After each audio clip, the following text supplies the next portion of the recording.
मेरी माँ की दवाइयाँ थी, कितना नुकसान हो गया मेरा। साला पूरा बाजार हमारी वजह से ही चलता है और फिर भी लोग तमीज नहीं सीखते। ओ मैडम, आवाज नीचे। जानती है किससे बात कर रही है?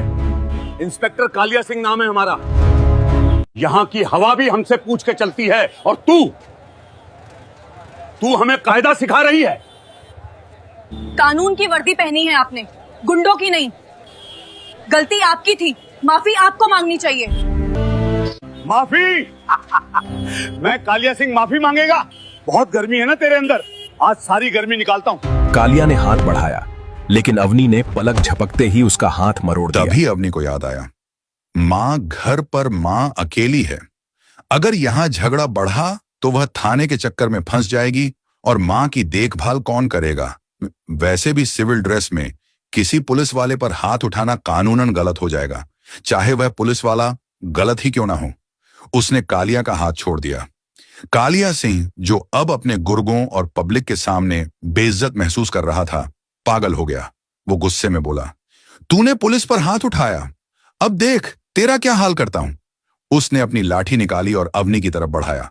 आज तुझे बाजार के बीच में नाक रगड़वाऊंगा, चल माफी मांग। अभी के अभी बाजार के लोग मोबाइल निकालकर वीडियो बनाने लगे। कोई मदद को आगे नहीं आया। सबको कालिया से डर लगता था। अवनी ने चारों तरफ देखा, सब तमाशबीन थे। उसने सोचा, अगर मैं इससे अभी लड़ी तो यह मुझे झूठे केस में अंदर कर देगा, मेरी छुट्टी खराब होगी और मां का इलाज रुक जाएगा। मुझे दिमाग से काम लेना होगा। कालिया चिल्लाया, सुना नहीं? घुटने पर बैठ और माफी मांग, वरना तेरी स्कूटी जब्त और तुझे अभी जीप में डालकर ले जाऊंगा। फिर थाने में जो होगा वो तू सोच भी नहीं सकती। अवनी की मुट्ठियां भिंज गईं। उसकी रगों में फौजी खून खौल रहा था। वह उसे एक ही घूंसे में बेहोश कर सकती थी, लेकिन उसने एक लंबी सांस छोड़ी। उसे हार माननी होगी। जीतने के लिए उसकी नजर कालिया की वर्दी की जेब पर गई, जो थोड़ी खुली थी। उसके दिमाग में एक प्लान आया।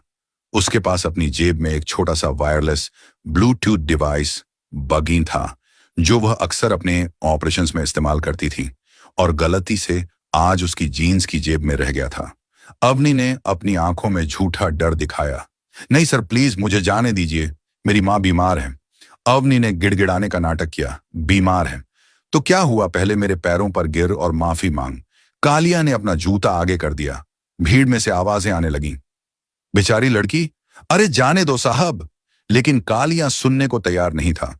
अवनी धीरे धीरे नीचे झुकी। यह एक फौजी के लिए मौत से बदतर था घुटने टेकना, लेकिन उसका मकसद बड़ा था। जैसे ही वह झुकी, उसने अपने हाथ जोड़े। माफ कर दीजिए सर, मुझसे गलती हो गई। कालिया का सीना गर्व से फूल गया और झुक पैर छू मेरे अवनी और झुकी।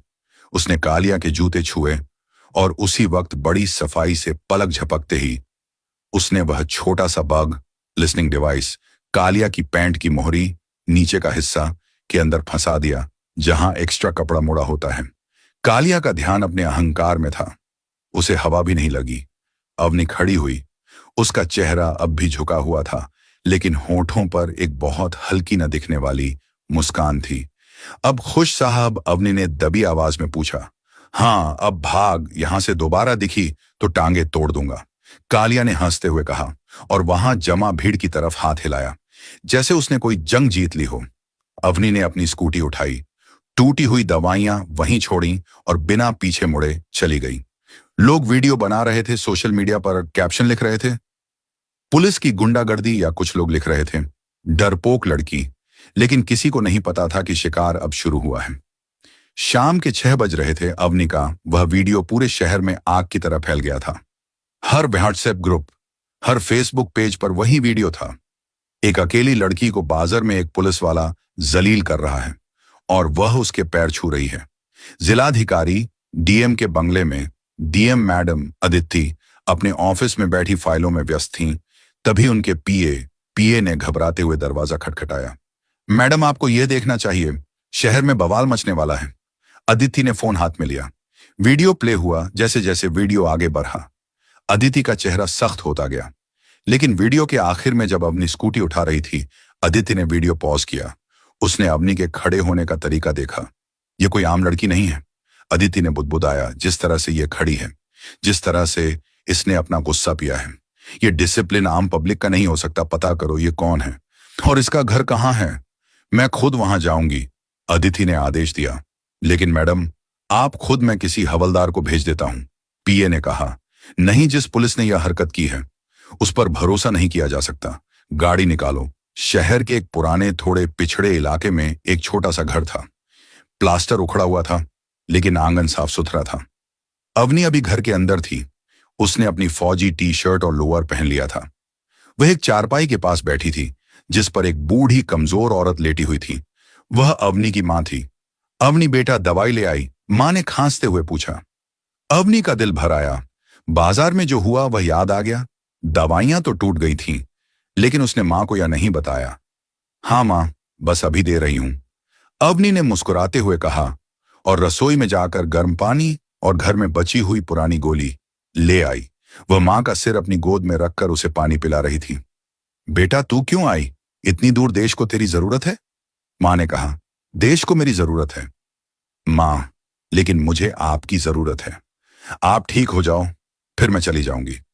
अवनी ने मां के माथे पर गीली पट्टी रखते हुए कहा। तभी बाहर एक गाड़ी रुकने की आवाज आई।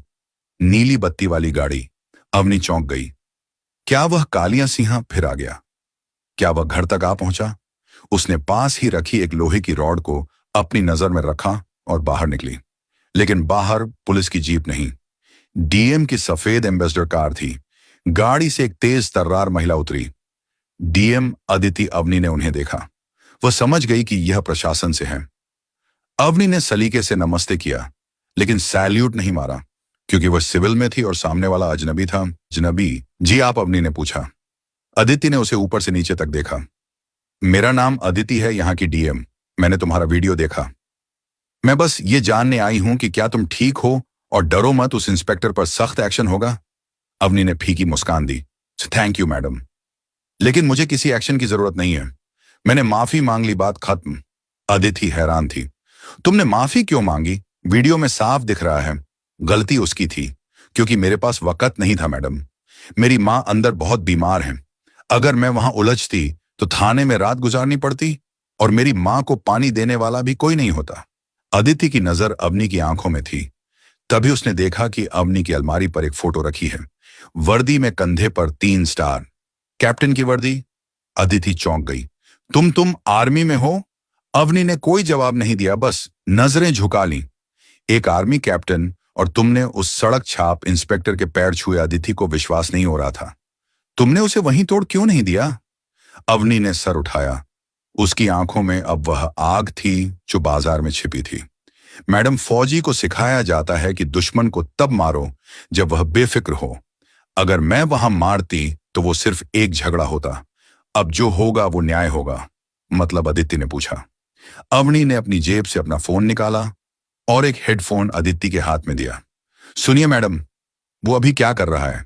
शाम ढल चुकी थी। इंस्पेक्टर कालिया सिंह अपनी काली स्कॉर्पियो में हाईवे पर जा रहा था। उसके बगल में उसका चमचा कांस्टेबल बिल्लू बैठा था। गाड़ी में ऐसी चल रहा था और कालिया बहुत खुश था। उधर अवनी के पुराने घर में सन्नाटा था। अवनी और डीएम मैडम अदिति एक मेज के पास बैठी थी। मेज पर एक छोटा सा स्पीकर रखा था जो अवनी के फोन से कनेक्ट था। स्पीकर से कालिया की आवाज आई। हाँ हाँ हाँ, देखा बिल्लू, आज उस लड़की की हेगदी कैसे निकाली? साला बहुत गर्म हो रही थी। जब मैंने कहा ना कि तेरी स्कूटी जब्त कर लूंगा और थाने ले जाकर सड्ढा दूंगा तो कैसे पैरों में गिर गई। बस यही डर मुझे पसंद है, बिल्लू ने बोला। सही कहा बॉस, लेकिन वो लड़की की थोड़ी पढ़ी लिखी लग रही थी, कहीं कोई कंप्लेंट ना कर दे। कालिया जोर से हंसा। कंप्लेंट? अरे पागल है क्या? इस शहर का कानून मेरी जेब में है। जो भी मेरे खिलाफ बोलता है मैं उसकी गाड़ी में गांजा ड्रग्स रखवा देता हूं या उस पर चोरी का झूठा केस लगा देता हूं। बेचारे कोर्ट कचहरी के चक्कर काटते रह जाते हैं। वर्दी अपनी है, डंडा अपना है। कौन क्या उखाड़ डालेगा? अवनी के घर में डीएम अदिति के चेहरे पर गुस्सा साफ दिख रहा था। एक पुलिस वाला होकर वह आम लोगों को फंसाने की बात कर रहा था। कालिया आगे बोला। सुन, आज रात की तैयारी कर। वो जो शहर का नया व्यापारी है ना, सेठ दीनानाथ, उसे डराया है मैंने। आज रात उसके गोदाम से हफ्ता वसूली का पैसा आने वाला है, पूरे 5 लाख। अगर उसने नहीं दिए तो कल उसकी दुकान पर रेड मारेंगे और उसे ही अंदर कर देंगे। वर्दी का रौब ही तो मेरा बिजनेस है। अवनी ने रिकॉर्डिंग बंद की। उसकी आंखों में आंसू नहीं आग थी। मैडम, सुन लिया आपने? यह सिर्फ मेरी बेइज्जती का बदला नहीं है, यह उन सब बेगुनाहों का बदला है जिसे इसने डराकर लूटा है। डीएम अदिति खड़ी हो गई। बहुत हो गया, ये वर्दी पहनकर डकैती कर रहा है। आज इसकी वर्दी भी उतरेगी और नशा भी। चलो कैप्टन, तैयारी करो। अवनी ने अलमारी खोली। वहां उसकी आर्मी की वर्दी टंगी थी। उसने एक पल के लिए अपनी मां की तरफ देखा जो सो रही थी और फिर वर्दी निकाल ली और अवनी ने वर्दी पहनते हुए गहरी सांस ली। ये वर्दी उसके लिए सिर्फ कपड़ा नहीं थी, बल्कि वो उसूल थे जिनके लिए उसने कभी हथियार उठाया था। बाहर रात और गहरी हो चुकी थी। डीएम अदिति ने फोन उठाया। आवाज में ठंडा आत्मविश्वास था। एसपी राठौड़, मैं अदिति बोल रही हूं। तुरंत एक भरोसेमंद टीम चाहिए, बिना किसी को भनक लगे। Target inspector Kaliya Singh. Cut होते ही अदिति अवनी की तरफ मुड़ी। आज जाल बिछेगा, कालिया अपने ही जश्न में फंसेगा। रात के 9 बज रहे थे। कालिया सिंह शहर के बाहर एक ढाबे पर बैठा मजे से चिकन खा रहा था। वह उस व्यापारी से पैसे मिलने का इंतजार कर रहा था। तभी ढाबे के बाहर एक के बाद एक गाड़ियों की हेडलाइट्स चमक उठी। एक पल में ढाबे का माहौल बदल गया। ढाबे वाला घबरा गया ग्राहक उठकर पीछे हटने लगे। सबसे आगे एक सादी सी गाड़ी आकर रुकी। दरवाजा खुला। सबसे पहले अवनी उतरी, आर्मी की वर्दी में, सधी हुई चाल, चेहरे पर कोई भाव नहीं। कालिया ने उसे ऊपर से नीचे तक देखा, फिर हंस पड़ा। ओहो, आर्मी! अब समझा उस दिन तेरे तेवर इतने क्यों थे। वह पास आया, आवाज में झड़ था, और बोला, वर्दी बदलते ही खुद को शेर समझने लगी क्या? अरे मैडम, आर्मी यहां हाईवे है, बॉर्डर नहीं। उसने ठहाका लगाया। यहां मैं चलता हूं, समझी? अवनी ने कुछ नहीं कहा, बस शांति से उसकी तरफ देखा। कालिया और मजाक उड़ाने लगा।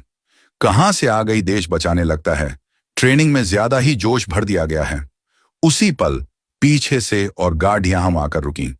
इस बार सायरन नहीं, बस भारी मौजूदगी। बीच वाली गाड़ी का दरवाजा खुला। डीएम अदिति बाहर उतरी। सादा सूट हाथ में, फाइल, चेहरा बिल्कुल शांत। कालिया की हंसी आधे में ही रुक गई। मैडम, उसकी आवाज पहली बार लड़खड़ाई। ढाबे पर सन्नाटा ऐसा था कि हवा चलने की आवाज भी साफ सुनाई दे रही थी। कालिया के हाथ से चिकन का टुकड़ा छूटकर प्लेट में गिर गया। उसके गले में निवाला अटक गया था। वह कुर्सी से उठने की कोशिश कर रहा था, लेकिन उसके पैर ऐसे जम गए थे जैसे लकवा मार गया हो। डीएम अदिति ने अपनी फाइल को गाड़ी के बोनट पर रखा और धीरे धीरे कालिया की तरफ बढ़ी। उनके जूतों की ठक ठक कालिया के दिल की धड़कन बढ़ा रही थी। उनके पीछे एसपी राठौड़ और उनकी पूरी स्पेशल टास्क फोर्स खड़ी थी, जो सिपाही और हवलदार, बिल्लू और अन्य अभी कालिया के साथ बैठकर ठहाके लगा रहे थे। वे अपनी कुर्सियों से ऐसे खड़े हो गए जैसे करंट लगा हो। वे धीरे धीरे पीछे खिसकने लगे, कालिया को अकेला छोड़कर। अदिति ने अपनी ठंडी और सख्त आवाज में पूछा, क्या हुआ इंस्पेक्टर? अभी तो बहुत जोर से हंस रहे थे, हंसी रुक क्यों गई? और ये क्या कह रहे थे तुम? यहां मैं चलता हूं। कालिया पसीने से तरबतर हो गया। उसने अपनी जेब से रुमाल निकालकर माथा पोंछना चाहा, लेकिन हाथ इतना कांप रहा था कि रुमाल नीचे गिर गया। उसने कांपते हाथों से सैल्यूट मारने की कोशिश की।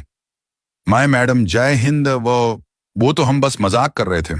हम तो बस स्टाफ का मूड हल्का कर रहे थे। ये मैडम तो हमारी पुरानी जानकार है। हम तो बस साथ में बातें कर रहे थे। अवनी की आवाज कड़कड़ाती बिजली की तरह गूंजी। झूठ। अवनी ने एक कदम आगे बढ़ाया और बोला, जानकारी नहीं, जुर्म किया है तुमने, कालिया सिंह। और आज तुम्हारा मजाक तुम्हारे गले की फांस बनेगा। उस दिन तुमने एक बेटी की मजबूरी देखी थी, आज एक सैनिक की ताकत देखोगे। कालिया ने इधर उधर देखा। भागने का कोई रास्ता नहीं था। उसने फिर भी अपनी बची खुची हेकड़ी और सियासी पहुंच दिखाने की कोशिश की। उसे लगा शायद नेताजी का नाम लेकर वह बच जाएगा। देखो मैडम, डीएम, मैं एक सीनियर इंस्पेक्टर हूं। आप बिना वारंट के मुझे ऐसे पब्लिक के सामने बेइज्जत नहीं कर सकती। मेरी भी पहुंच ऊपर तक है। अगर मैंने मंत्री जी को फोन घुमा दिया तो अदिति जोर से हंसी, एक खतरनाक व्यंग्यात्मक हंसी। तुम्हारी पहुंच तो अभी हमने सुनी, और मंत्री जी उन्हें तो मैंने यह ऑडियो क्लिप 10 मिनट पहले ही भेज दी है। उन्होंने खुद कहा है कि इस गंदगी को साफ करो। अदिति ने जेब से अपना फोन निकाला। ब्लूटूथ स्पीकर अभी भी कनेक्ट था। उन्होंने प्ले का बटन दबाया। आवाज गूंजी, इस शहर का कानून मेरी जेब में है। गांजा रखवा देता हूं, चोरी का झूठा केस लगा देता हूं। वर्दी अपनी, इन्हें डंडा अपना है। ढाबे पर मौजूद हर इंसान, हर ट्रक, ड्राइवर, वेटर और खुद एसपी राठौड़ ने वह रिकॉर्डिंग सुनी। कालिया का चेहरा हल्दी की तरह पीला पड़ गया। उसके पैरों तले जमीन खिसक चुकी थी। वह जानता था कि यह उसकी अपनी आवाज है। उसका अपना अहंकार ही उसका गवाह बन गया था। विद्रोह और बिल्लू की गद्दारी। तभी कालिया का खास चमचा बिल्लू, जो अब तक कांप रहा था, अचानक चिल्लाया, मैडम मैडम, मुझे माफ कर दीजिए। ये सब कालिया सर करवाते थे। हम तो मजबूर थे, ये हमें सस्पेंड करने की धमकी देते थे। कालिया ने मुड़कर बिल्लू को देखा। उसकी आंखों में विश्वासघात का दर्द था। डूबते जहाज से चूहे सबसे पहले भागते हैं, और आज कालिया का जहाज डूब चुका था। अदिति ने फोन बंद किया। एएसपी राठौड़, अदिति ने आदेश दिया, सुना आपने, यह नमूना आपके डिपार्टमेंट का है। वर्दी पहनकर उगाही निर्दोषों को फंसाना और एक आर्मी ऑफिसर के साथ बदतमीजी, इसे अभी और इसी वक्त सस्पेंड किया जाता है। Yes ma'am. एसपी राठौड़ आगे बढ़े। उनके हाथ में हथकड़ी चमक रही थी। हिसाब अभी बाकी है। 1 मिनट सर। अवनी ने हाथ उठाकर एसपी को रोका। अरेस्ट करने से पहले कुछ पुराना हिसाब बाकी है। अवनी धीरे धीरे कालिया के बिल्कुल करीब गई। कालिया की नजरें झुक गई थीं। वह अवनी की आंखों में देखने की हिम्मत नहीं जुटा पा रहा था। उस दिन तुमने कहा था ना कि मेरी गर्मी निकालोगे, अवनी ने धीरे से पर भारी आवाज में कहा। तुमने मेरी मां की दवाइयां तोड़ी थीं। तुमने मुझे बाजार के बीच जलील किया था। कालिया कुछ बोलने ही वाला था कि छटाक एक जोरदार थप्पड़ कालिया के गाल पर पड़ा। थप्पड़ इतना तेज था कि उसकी गूंज दूर तक गई। कालिया लड़खड़ाकर उसी कुर्सी पर जा गिरा जिस पर वह बैठकर अभी राजा बना हुआ था। ढाबे में मौजूद लोगों के रोंगटे खड़े हो गए। कुछ लोगों ने तो धीरे से ताली भी बजानी चाहिए, पर माहौल की गंभीरता देख रुक गए। अवनी ने कालिया के कॉलर को मुट्ठी में भींचा और उसे झटके से सीधा खड़ा किया। उस दिन तुमने मुझे झुकने पर मजबूर किया था, क्योंकि मैं एक बेटी थी जो अपनी मां को बचाना चाहती थी। लेकिन आज मैं एक सैनिक हूं, और एक सैनिक कभी अपनी वर्दी की बेइज्जती बर्दाश्त नहीं करता। तुमने खाकी वर्दी को गंदा किया है कालिया। अवनी ने कालिया के कंधे पर लगे स्टार्स की तरफ हाथ बढ़ाया। यह वर्दी देश की सेवा के लिए मिलती है, गुंडागर्दी के लिए नहीं। तुम इसके लायक नहीं हो। झर्रर एक झटके के साथ अवनी ने कालिया की वर्दी से उसके स्टार्स और नेम प्लेट नोच लिए। बटन टूटकर जमीन पर बिखर गए। ये सिर्फ स्टार्स का टूटना नहीं था, ये कालिया के अहंकार का टूटना था। कालिया पूरी तरह टूट चुका था। वह रिड़ियाने लगा। माफ कर दो मैडम, गलती हो गई। मेरे बीवी बच्चे हैं, मेरी नौकरी मत खाओ। मैं तुम्हारे पैर पड़ता हूं। वह अवनी के पैरों में गिरने लगा, वही पैर जो उस दिन उसने अपने जूतों पर रखवाए थे। अवनी 2 कदम पीछे हट गई। उसे घिन आ रही थी। एक फौजी कभी किसी को पैरों में नहीं गिराता कालिया। हम दुश्मन को भी सम्मान से मारते हैं, लेकिन तुम तो दुश्मन कहलाने लायक भी नहीं हो। तुम सिर्फ एक अपराधी हो। अवनी ने एसपी की तरफ देखा। इन्हें ले जाइए सर, अब यह कानून के हवाले है। कानून का डंडा और जनता का सुकून। पुलिस वालों ने कालिया को हथकड़ी पहनाई। लोहे की वो ठंडी हथकड़ी जो वह दूसरों को डराने के लिए इस्तेमाल करता था, आज उसी की कलाइयों में कस गई थी। बिल्लू और बाकी चमचे भी पकड़ लिए गए। जब पुलिस उसे घसीटते हुए जीप की तरफ ले जा रही थी, वहां खड़े ट्रक ड्राइवरों और ढाबे के कर्मचारियों ने भारत माता की जय के नारे लगाने शुरू कर दिए। यह शोर किसी भीड़ का नहीं, बल्कि दबे कुचले लोगों की आजादी का था। पुलिस की गाड़ियां कालिया को लेकर सायरन बजाती हुई अंधेरे में गायब हो गईं। ढाबे पर अब फिर से सन्नाटा था, लेकिन यह सन्नाटा डर का नहीं, सुकून का था। अदिति ने अवनी के कंधे पर हाथ रखा। उनकी आंखों में गर्व था। वेल डन कैप्टन, आज तुमने बता दिया कि असली पावर पद में नहीं, नियत में होती है। तुमने सिस्टम की गंदगी साफ करने में मेरी मदद की।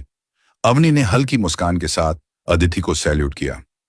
थैंक यू मैडम, अगर आप साथ न देती तो शायद यह मुमकिन न होता। सिस्टम में आप जैसे अफसरों की भी जरूरत है। अब जाओ, अदिति ने प्यार से कहा। तुम्हारी मां तुम्हारा इंतजार कर रही होंगी। और हां, मेरी गाड़ी की पिछली सीट पर देखो, शहर के बेस्ट हॉस्पिटल से मंगवाई गई दवाइयां रखी हैं। यह प्रशासन की तरफ से एक छोटी सी मदद है। अवनी की आंखें भर आईं। उसने आदित्य का हाथ दबाया, दवाइयां उठाईं और अपनी स्कूटी की तरफ एक बढ़ी। रात के 11 बज चुके थे। अवनी घर पहुंची। मां जाग रही थी, दरवाजे की तरफ टकटकी लगाई। अवनी ने दौड़कर मां को गले लगा लिया। वह फफक कर रो पड़ी। वह रोना जो उसने बाजार में रोका था, वह गुस्सा जो उसने कालिया के सामने दबाया था, सब मां की गोद में बह निकला। क्या हुआ बेटा, तू वर्दी में क्यों है? मां ने घबराकर पूछा। अवनी ने आंसू पोंछे और मां को दवाई दी। कुछ नहीं मां, बस आज ड्यूटी पूरी करके आई हूं। अब शहर भी ठीक हो गया है और तुम भी ठीक हो जाओगी।